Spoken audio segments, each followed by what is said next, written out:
Welcome to the Connoisseur Conversations with a.lange und Söhne, live from the Alhambra, Berlin. My name is Carl Norton, and I have the honor to host the upcoming 30 minutes, where we will be focusing on women and watch collecting. In March 2020, the New York Times published a piece focusing on 6 female watch collectors, their introduction into this wonderful world of watches and their respective collections. And many questions were asked, such as, is there any serious focus on marketing women's watches? Why has watch collecting been so male-centric after all? And how do the stories about becoming enthused with watches differ? This conversation shall try to address questions like these, and I have the honor to welcome the Chief Marketing Officer from a.lange und Söhne, Barbara Hans, live here in the studio. Hello, I'm so excited to be here. It's great to have you here. And connected to us via video call, I welcome a.lange Thun, a securities broker with her own business and a passionate watch collector, and connected to us from Hong Kong. And Beth Hannaway, head of fine jewelry and fine watches at Harrods, from the UK, obviously. It's a great pleasure to have you on this remote conversation show. And Ms. Hahn, let me start off with you. I mean, there's this New York Times interview. It featured several ladies and their journey into watches and quite illustrious stories. How did you get in touch with watches? What ignited the spark for you? Well, to me, the journey has started only actually 7 months ago when I became the Chief Marketing Officer for a.lange and Söhne. Okay. But I grew up in a household of craftsmanship. My father is a craftsman and he's also an artist. So I learned from early on how important precision is and how the value of craftsmanship simply. And then, you know, I went to China. I worked with the automotive industry. I was always intrigued by mechanics and what's inside the hood. Right. So I love this industry. And now you want to find out what's underneath the dial. Absolutely. Excellent. But because the New York Times article actually relayed a story where I think it was a female doctor, and she saw a beautiful watch on a patient. So she asked somebody else to stand in for her, obviously also medical personnel, and try to hunt down the watch on the internet. So that is one of the more outrageous stories. And I just wonder, Ms. Thun, did something like that happen to you as well? Was that how you got into watches, or was it rather something entirely different in terms of the story? I wouldn't say mine would be as crazy as that, but it took me quite a while to acknowledge my full love for watches. For me, a lot of, I would say, high points in my collecting journey would be meeting a lot of friends through watches, finding myself through watches, accepting the fact that maybe I am wired a bit differently. I don't get a kick from bags, shoes, and jewelry.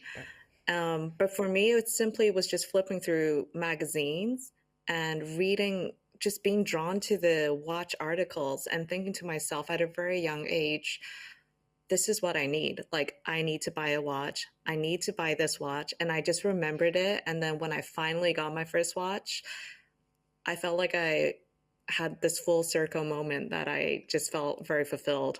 Yeah. Right. And it's very interesting. Thank you very much for sharing that. It's very interesting how quickly we turn to stereotypes. For example, when I was crafting my introduction words, I realized that we tend to say female watch collectors, but we never say male watch collectors.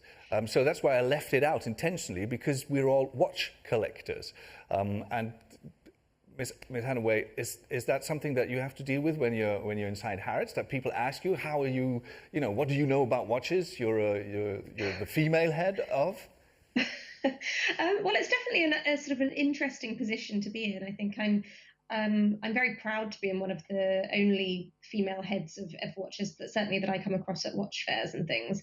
But I think there's definitely a bit of an intimidation factor around watches, and I don't know whether the stereotype plays into that, but I've been a watch fan for a number of years, but it was really only when I started my horological journey at Harrods that I really pushed through that intimidation factor and became much more comfortable in my sort of love of watches. And maybe that was in part because I started my watch journey through our fine jewellery division, where we have brands like Cartier, Bulgari, Piaget, Chopard, Harry Winston, all who have a sort of strong horological division within their brands. But it meant that I had an equal appreciation for sort of highly gem-set ladies' watches, traditionally, and poetic complications and things, as I did for more traditionally masculine complications. And so I think I came at the industry from a much more feminine angle, and I think that's possibly helped me in building the strategy for what we now see as our fine watches division, where a.lange and Söhne sits today, to make sure that it is equally accessible to both our male and female clients. Right.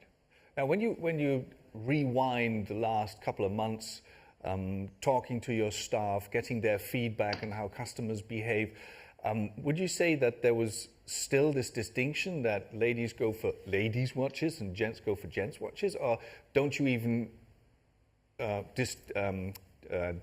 different displays for the watches? Do you mix them, or is it still separate parts of the counter? It's definitely evolved over recent years, and I think it was certainly one of the points made in the same New York Times article that you mentioned earlier. But you have so many different categories of watches. Right. You have pilots, driving, diving, all of these kind of technical field watches, and then you have ladies. And I think that has started to go away. And you also then have the flip side of that, where you have brands like Vacheron who are introducing an entirely new ladies collection designed specifically for ladies. So I think that we've come a long way. We certainly don't make a distinction between this is the section of the boutique that you go to if you're a ladies collector, right. A female collector. But it's definitely a moving part of the industry, I'd say. And certainly it's not as clear as make it smaller and add diamonds and it becomes a ladies' piece. Right, pink it and shrink it, as they used to say. Now, one of the three novelties that were shown here during Watches and Wonders is the Little Lange One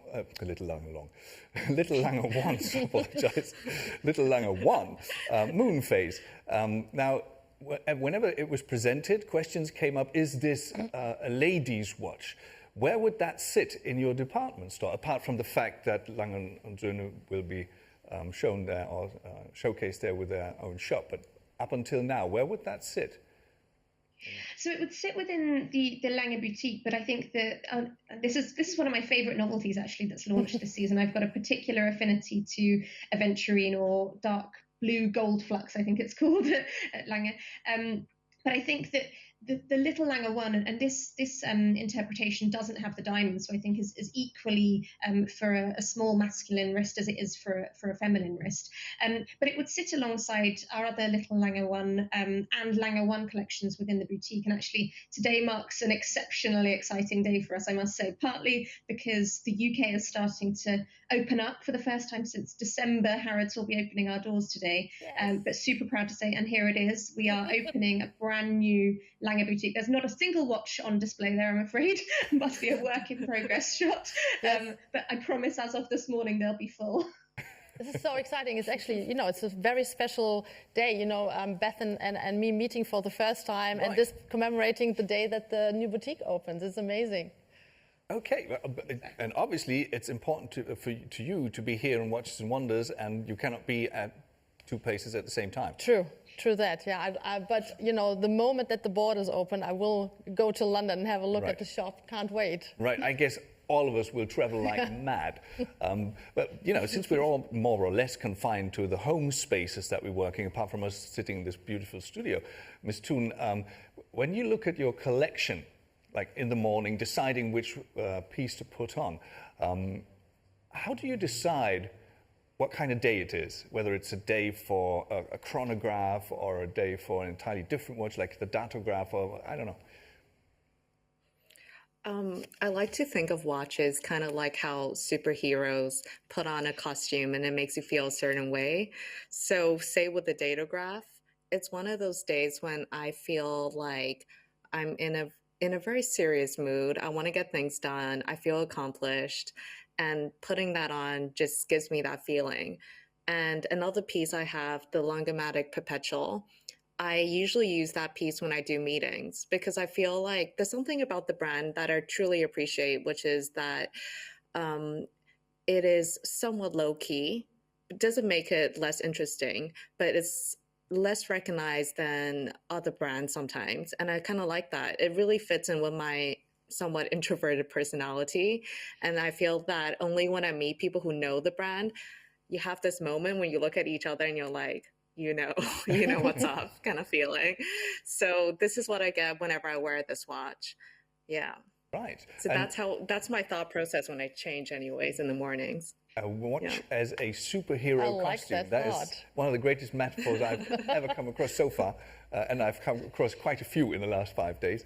But thank you very much for sharing the wrist shots as well, because they show very clearly that there is no ladies and gents watches in a.lange und Söhne. No, there aren't. We do pieces by design and we do pieces by mechanics and complications. We don't think about genders or cultures. We just want happy wrists. We want people to choose them for themselves. And we are sure that they choose the right watch for themselves. And I love that about a.lange and Söhne. I realized very early on that we're not a company that looks at a person by gender or something. Right. I love this inclusiveness, and I think that is also, you see that in our watches. Right. And I guess it also has to do with the complications that go inside the watch. You cannot absolutely. shrink the datograph. It's not possible because you need the space, I guess. Yes, and we've been asked to shrink the datograph, I can tell you that. The little Lange one is possible because we wanted to break that border, and right. we were able to do it okay. with a little Lange one. It's not possible with a datograph. Right. So there's complications that need a certain case. Okay, and there's this thing with wrist shots, especially in this show. I mean, we've seen 2 beautiful wrist shots from Ms. Thun, and I think you have some of your own watch because you have a favorite at the moment. Oh yeah. And it's never nice to have the camera zoom in. So that's what it looks like when you share your wrist. Exactly. And they were actually live shots. We did them yesterday, just outside the studio, and it just looks amazing. Yeah, and I have to say that the moment I put on my first Lange, right. It's a little bit like what Long says, or Ms. Thun says, you feel different. It gives you a little bit. Really? It gives you a little bit of a power. Okay. Is Ms. Hannaway, is that what customers tell you when they tell you about their stories when they bought a watch at Harrods? Do you come across stories like these with superheroes and stuff? I wish there were more superhero stories on a daily basis, I must say. But there's definitely got to be an emotional connection to a watch. I think that there's so much respect that our clients have for the innovation excellence that Lange showcases, but I think you also have to love it. You have to have an immediate emotional connection to the piece. So I think that there's always, people are very passionate about watches, and you can hear that from the conversation obviously that we're having, but the conversations that you've hosted over the last few days, it's something that people feel very, very strongly about. And I think that that's another reason that we don't make a distinction between male or female collectors or watch clients, because they respond differently, as all clients do, whether masculine, feminine, or any other reason. And so, in fact, we had a great opportunity a couple of years ago to really showcase Lange's incredible technical innovation. And we brought to Harrods a giant replica, I must say, of the original triple split. And had a giant piece that, in fact, a client wanted to purchase thereafter. But it was really about introducing the incredible craftsmanship and watchmaking expertise that Lange holds and the position that Lange holds to a wider audience, and really to introduce, because I think that it's as much about the look of a watch, but certainly the mechanics behind it and the love and attention that goes into creating watches is really important to our clients, masculine and feminine alike. Right. So we're talking about it. I have you here, the Chief Marketing Officer. How do you integrate the different genders or sexes into the way that you interact with your customers? Do you have a female clientele, like female enthusiasts and collectors that you reach out to just as much as you do with the gents? Another thing that is special about a.lange and Söhne is that, we talk to our clients and our fans quite directly. We know most of them very well, and they're female and male alike. I mean, obviously there's not as many women as male, but we talk to them directly. We don't do celebrities, we don't do influencers, we don't believe in that, because we believe in that strong personal connection. And I would love to have more of these, obviously, with the female base here. Right. Yeah. I mean, we've got 2. 3 with you, obviously. Yeah, let's keep talking. I don't count. No, but there's something really interesting, and I found that on one of the favorite websites that deal with watches. In 2015, there were 2% of female readers on Hodinkee. Yes. In 2020, it was 15%. Now, what I'd like to have is, from each of you, your own perspective, what created the change? Might start with you, and then I'll go to our remote guests. Well, I can only reflect again on my personal journey. I think that through the last couple of years, let's say 20 years or last 10 years, that distinction between the genders has broken open, and I think that the industries need to understand to take us just as serious as anybody else. We're making money, we go diving, we do everything that a man does. We also love watches. We love mechanics. We love complications and innovations. Right. And I wonder if there's ever going to be a time where we're going to say different, just the other way around. Men do everything that we do. That if makes me very politically correct. If they could. But yeah, let me just add the perspective maybe from Singapore. What would your explanation be for this increase in interest measured by the website? I think the brands are acknowledging that women have high spending power. I mean, this has always been very apparent, right? Just from the amount they spend on bags and shoes and even cars, right? So let's say if we go focus on a.lange, I think they've done a really good job, because I think when you have really good design, I know Lange one, even the little Lange one was originally designed for men. I understand that. But I think that now that most people associate little Lange with the female collection, for it to still be appealing to men and for men to still want to buy the little Lange one, it says a lot about great design and producing a product that is accessible to both genders. So kudos to them on that. But in terms of readership, I think women are starting to understand that it's really not that intimidating. It's the same thing as reading up on bags and shoes. It just has to be introduced to them that there is this website you can read. It is easy to read.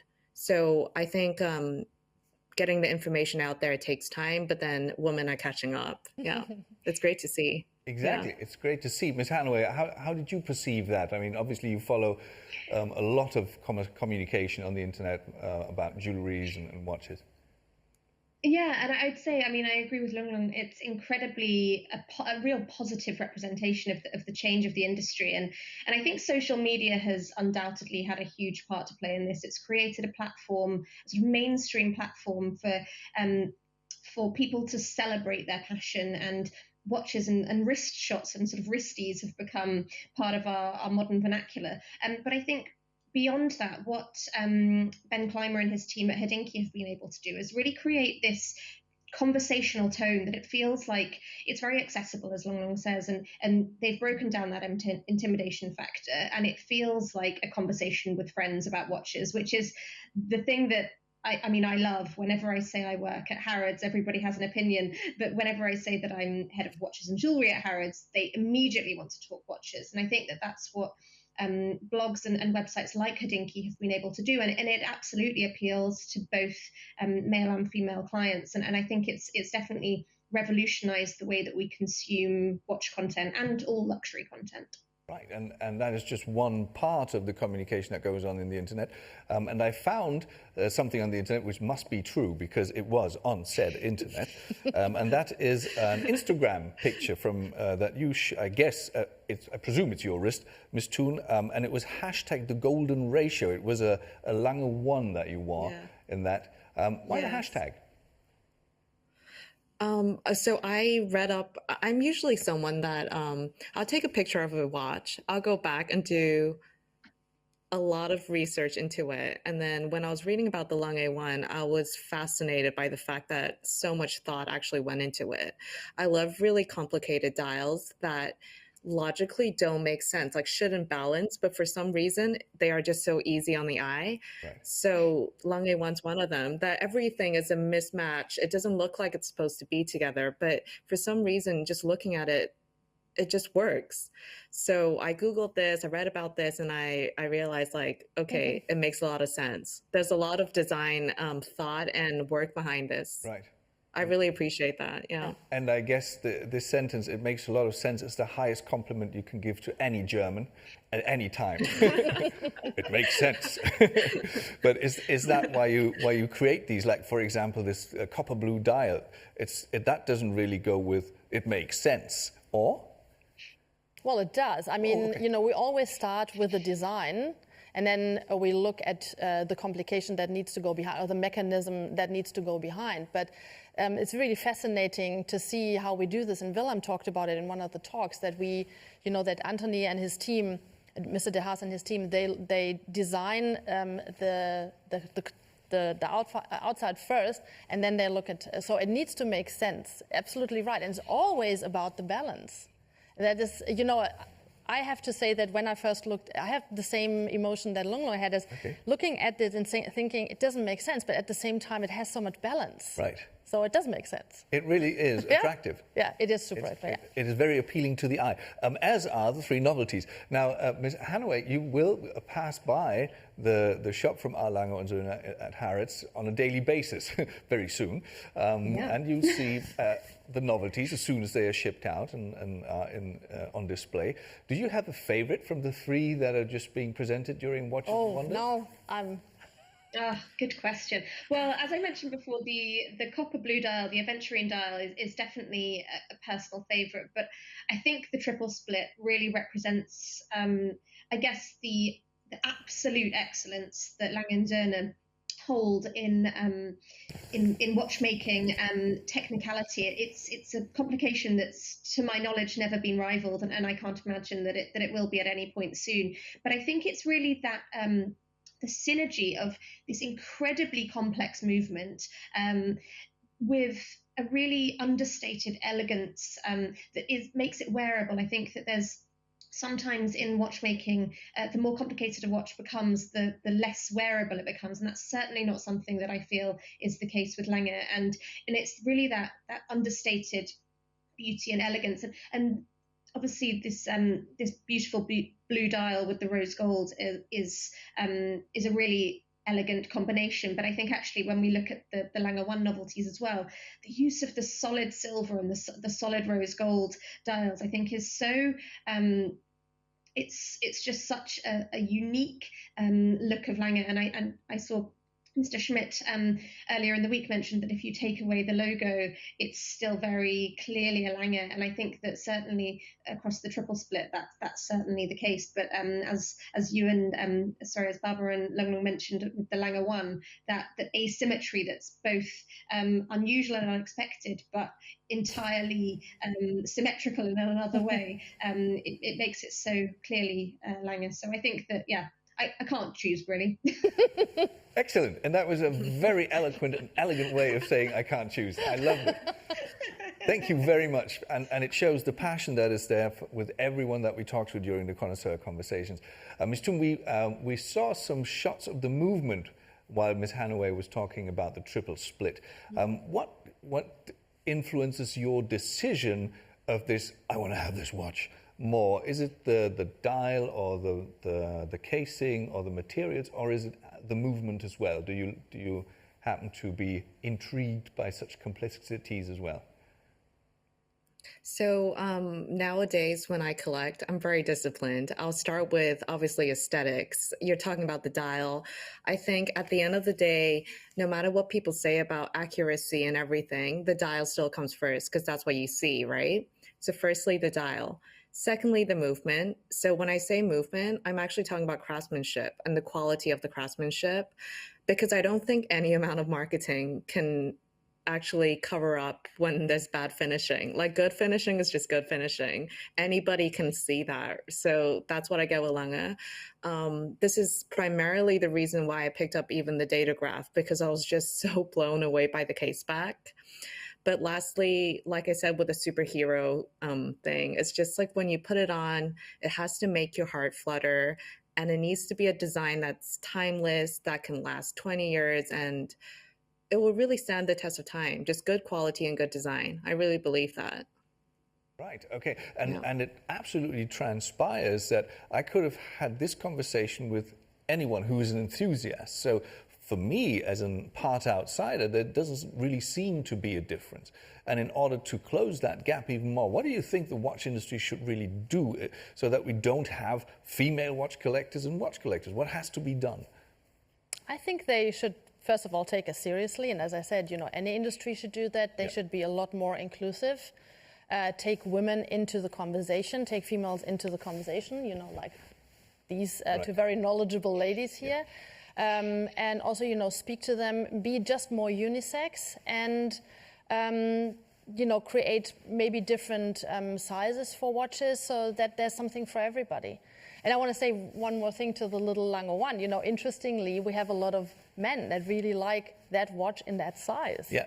And I must admit, whenever the question comes in via the Q&A tool, I think it's a man asking it just to be on the safe side that, it's like, is it allowed to buy this beautiful timepiece? It's just incredible, that Aventurine, Yeah, of course I don't know it. It was just a wild guess, and it was rather humorous than sincere. But Ms. Thun, I mean, we just talked about triple split, and there are two more novelties. Can you choose, or do you go the same way as Ms. Hannaway and say they're all great? It's really tough, but I would have to say the a.lange one perpetual. The reason, though, is because I really respect the fact that in one of the interviews that a.lange had done previously, they had actually mentioned that they like to evolutionize rather than revolutionize, right? So it's more an evolution more than a revolution. And I think that takes discipline, right? Because you're trying to, in a world where there's a lot of change and people expect new things, I think it takes a lot of discipline to just stick to your voice and say, this is our design DNA, we're going to stick to it, but we're going to tweak it in a way that still impresses people. And I think they've done that with this piece, It's still in the same really wearable case size, but just the color scheme alone, you're not just changing up a dial color, right? This is still something completely brand new, and they've been able to fit the whole movement into this case. I'm just truly blown away. Okay. So this would be my choice. Yeah, right. Rose gold, great dial. Excellent.